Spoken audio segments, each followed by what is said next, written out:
আজকে স্টেজে যে ওলামায়ে কেরাম আছেন এবং আমরা যারা উপস্থিত আছি, আমরা সরকারের কাছে কোনো দাবি করবো আর সরকার মানবে না, এটা হতে পারে না, এটা বাংলাদেশে হতে পারে না। আমি আজকে প্রস্তাব দেব আয়োজক কমিটির থেকে আপনার স্বল্প একটু সংখ্যক স্বরাষ্ট্রমন্ত্রীর সাথে একটা বৈঠক করা হোক অথবা প্রাইম মিনিস্টারের সাথে বৈঠক করা হোক। এরপরেও যদি সরকার এই ওলামায়ে কেরামের তাওহীদি জনতার কথাকে গুরুত্ব না দেয়, তাহলে সরকারকে কিভাবে গুরুত্ব দিতে হয় সেই ব্যবস্থা আমরা গ্রহণ করবো ইনশাআল্লাহ।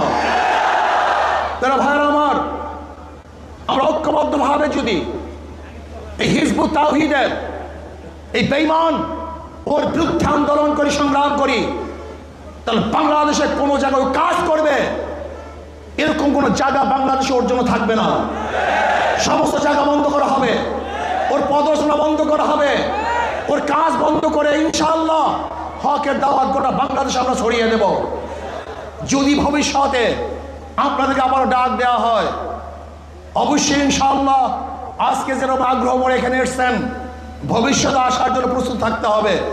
শুধু হিজবুত তাওহীদ না, বাংলাদেশে যত ভণ্ড আছে, সাহাবা বিদ্বেষী আছে, নবী বিদ্বেষী আছে, ইসলাম বিদ্বেষী আছে, ওলামায়ে দেওবন্দকে যারা পছন্দ করে না, ওলামায়ে দেওবন্দের বিরুদ্ধে যারা কটূক্তিমূলক কথা বলে, যারা আল্লাহ রসুলের বিরুদ্ধে কথা বলে, ইসলামকে ধ্বংস করার চক্রান্ত করে, বাংলাদেশের সমস্ত মানুষ ঐক্যবদ্ধভাবে তাদের বিরুদ্ধে লড়াই করবে, আন্দোলন করবে ইনশাআল্লাহ।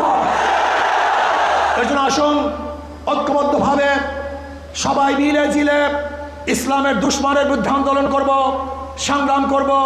আল্লাহ পাক রব্বুল আলামিন এই আন্দোলন এবং সংগ্রামে হককে বিজয় করার আন্দোলনে সবাইকে শরীক থাকার মতো, ঐক্যবদ্ধ থাকার মতো তৌফিক আল্লাহ পাক আমাকে এবং আমাদের সবাইকে দান করুন। যারা আয়োজন করেছেন এসেছেন সবাইকে ধন্যবাদ জ্ঞাপন করি। আমার বক্তব্য শেষ করছি। ওমা আলাইনা ইল্লাল বালাগ। আসসালামু আলাইকুম ওয়া রাহমাতুল্লাহি ওয়া বারাকাতুহু। সবাই